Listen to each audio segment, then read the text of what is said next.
Yo, yo, yo, what's good, YouTube? What's good? It's Stormy B, man, and I am back having some technical difficulties this evening, this morning, if you want to say. I apologize for that, but I'm here for the Friday night chop session with Stormy B, man, the late version, due to ESPN Plus trying to keep everybody all night tuned in to their station for sub-quality entertainment in the sport of boxing. These networks really need to get up off of this mess, man, this foolishness, having us stalled out all night for extra hours for something that didn't take no more than 2.5 to 3 hours tops. You know, the delays and everything, I don't know what that was all about, stretching it way out into, it's almost 1 o'clock in the morning here in the Chi. And, for you on the East Coast, it's almost 2 o'clock in the morning. It don't make no sense, man. And I really got to axe to grind when it comes to that. This is episode number 145. We were calling this one Ramirez versus Pedraza super light fight. And the fight turned out to be okay. It's a decent fight between these two men who are not necessarily elite, but they are at the prospective top of the division, which they compete at. And I think that either guy, had he pressed the issue one way or the other, the fight could have turned out to be a little bit more decisive. I saw this fight as being a draw. And it wasn't a draw because I, just like found hard rounds to give. It's like there were some things that transpired that Jose Ramirez was doing well early on. And then as he began to slow down, Jose Pedraza was able to pick up and get some things done. But neither guy seemed to want to really snatch victory, and so they made it really difficult for one another. But when you don't have those extra gears to go to, that's how things work out. And I'm not complaining, only explaining, huh? Want to welcome everybody that's out there. We had quite a few people out there this evening waiting. I guess some of you are coming away from the call from the brother KQKC's show where he finished up calling the fights. And if you came here from over there, thank you for staying up, and trying to see what Stormy had to say about all of this. I won't keep you real long. The Friday night chop session is typically a show that I like to do a lot of talking about what went down in the week and everything. But I'll kind of go into these fights and make it more like a post-fight show. And we'll get through this. We got 704 Joe out there. He says, Sensei, the Abbott, man, trying to stay up. I hear you, man. Big homie Coop is in the building as well, saying salute seafood. Back smack the like button, people. And class is in session, so pay attention. That's right. Macadus Macca of the South is out there saying salute my brother, King Stormy B, man. Antonio Hendrick saying salute Sensei. Mark Wunderlich is in the building saying peace out, family. Hashtag LDBC, be safe. Hashtag bomb squad. Hashtag Team Petty. William Old School Ardens out there saying, what's good, Stormy? Salute, brother. Salute to you. And the Boxing King Archives in the building saying, salute, OG. These top guys at 140 pounds, not looking good. Hopefully Regis will have a good fight in Dubai coming up. I noticed within the last few weeks, they've had 140 pounders back to back. Yeah, they're trying to get these guys out there and put them on display. And Flawless is out there. Dr. Mark, he says, salute to the God Stormy B, man, the teacher fam, and the gods and beautiful goddesses of the family. and everybody else is saluting. Yeah, man. They 140 pounders, there's tons of them. But getting these guys in the ring to face each other is going to be the true challenge. We'll see if that happens. I see you, G5 Gabe. He says the audio is skipping. Yeah, I don't know what's going on, man. They did some kind of update to my streaming service on OBS. And I think I'm going to have to go into my settings and reset everything. I hate having to do that because when I have my settings in place, everything is good. But it's always something, man. It's always something. When you out here and you know, a small channel like what I have, you know, you got people out here doing nude stuff and cussing and fussing and doing all kinds of stuff, and they don't even have a glitch. Huh? It just don't seem right sometimes. But I'm going to try to get through this as best I can this evening. If it be a show that I just have to fold up and put it away, that's what I'll end up doing. But for right now, I'm just going to go ahead and try to make do and get through it. But, yeah. This fight, not a real fan of it. Didn't really enjoy it. I didn't enjoy the production of how they handled it. And when I say they, I'm talking about ESPN, of course. What they did and how they stretched this whole thing out is no damn way that this card should have taken as long as it did. Man, this thing started at 6 p.m. or about 6:15. And ended just moments before I went live. I mean, come on. They should be ashamed of themselves.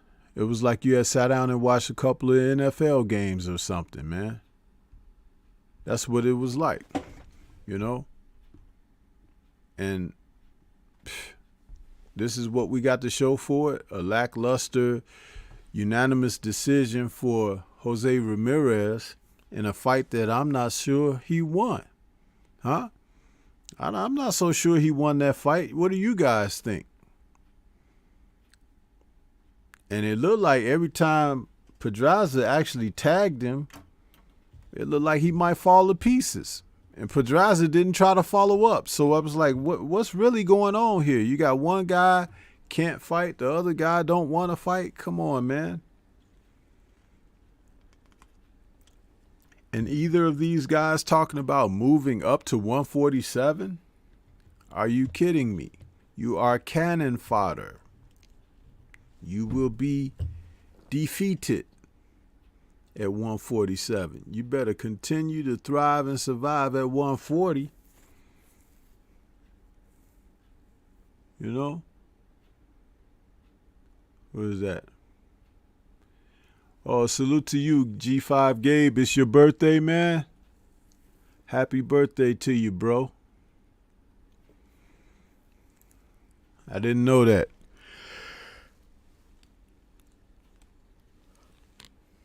Yeah, I'm kind of like a little weak behind all of this because it's so late, man. It's so late. We staying up late watching this stuff, and it didn't even have, you know, it wasn't even action-packed like that or nothing, you know? But this is what they do to us. This is how they treat us boxing fans, man. Yave, I see you out there. Mike Biggs Boxing, I see you as well. Yave. Trying to see.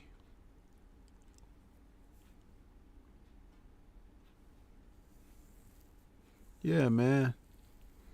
Everybody wish G5 a happy birthday. And G5, if you want to put your Cash App link in there, if somebody like to give you a monetary gift, you're more than welcome to put your Cash App link in the chat there. You don't have to. I'm just saying, you know, I'm not on OBS, so I can't just pull you on like that and put stuff on the screen.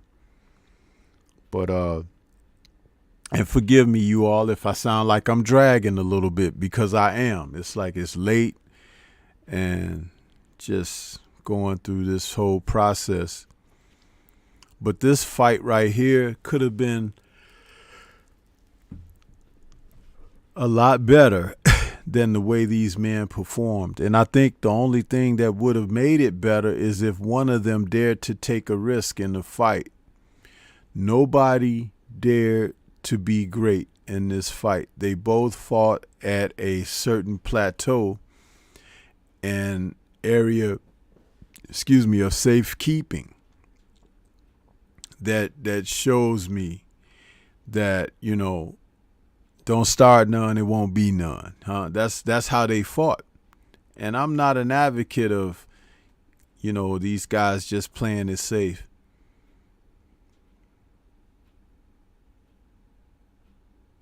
Yeah, it brought you into your birthday.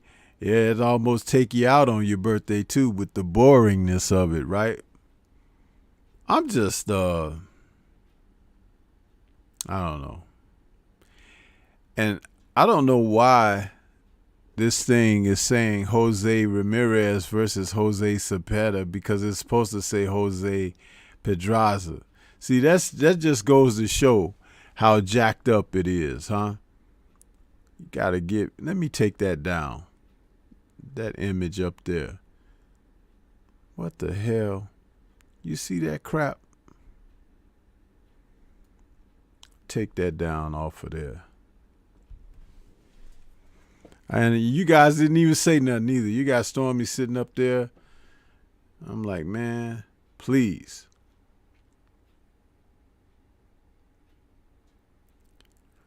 But this is what we deal with, man. And I had a whole assortment of stuff to talk about on the show. You have no idea how many times I pushed the time back on tonight's show.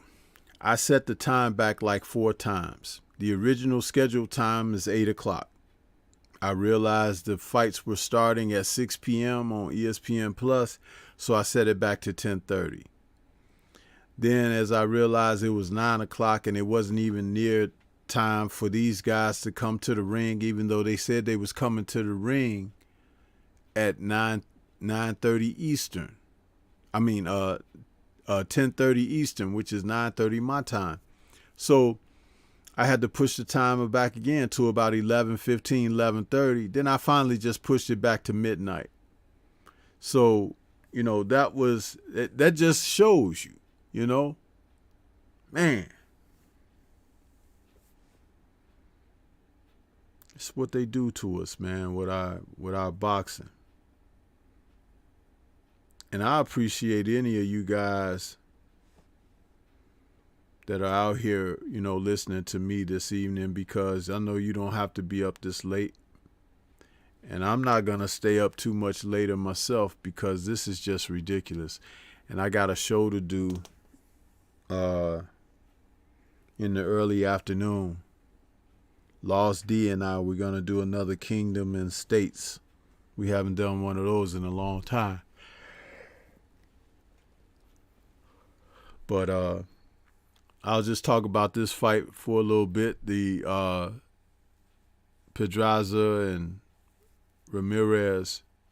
Ramirez came out, his initial plan early on was to body movement, head movement, bobbing and weaving, which was effective, but because that's not his norm, it was only going to be a matter of time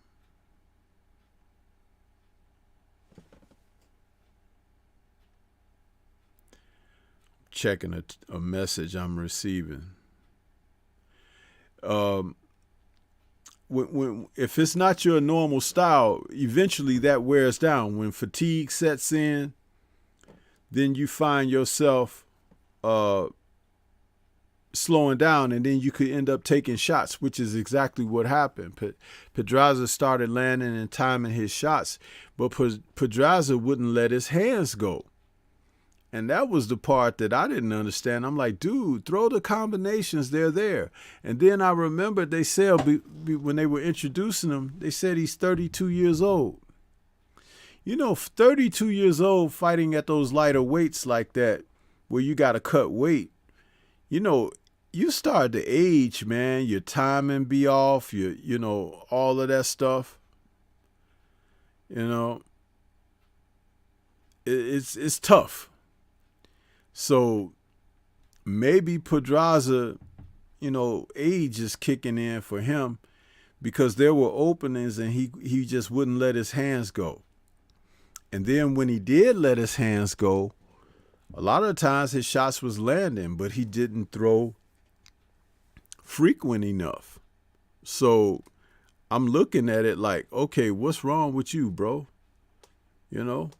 And they didn't have an interpreter in his corner to explain what his trainer was telling him between rounds. I know Mikey was over there on top of you know, Ramirez, trying to remind him to move and keep moving.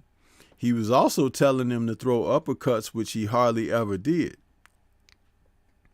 Ramirez is one of those guys that don't listen, you know. You know, like Danny Jacobs would go back to his corner and the trainer be telling him a whole bunch of stuff, and he don't come out and do nothing the trainer tell him. That's Ramirez. He goes out there and he just fights, but he don't follow instructions. Yeah. So I see you, Lala D. Welcome. I see you out there. She says, I'll be back. You might be back, but we might be gone. Because it's getting late, sister. Whatever, man, says salute. I'm on the road listening. Yeah, well, I ain't going to be holding you too long there. Whatever, man. I just thought that this fight could have been more entertaining had these men engaged. Someone had to step up and say, hey, I want this victory. Neither man did that. Neither guy. I am so sick of watching these lackluster efforts. You know, I'm very critical because I've been watching so much of, you know, tape and film of, you know, a past generation, and I'm very disappointed in the output of what we get from our current era of fighters. Very disappointing. You know, everything from guys not showing up to press conferences to guys demanding that fans respect them and because they're human beings, and you know, all of this, man, it's like, really, just fight. We'll respect that. And fight the right people. Don't just get in there against guys that, on paper, that you're supposed to demolish. Fight some people that make us say, oh, I don't know if he's going to win this one.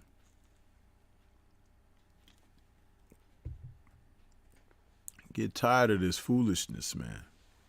Get really tired of it. But I mean, what were you guys' thoughts about this fight tonight? You know?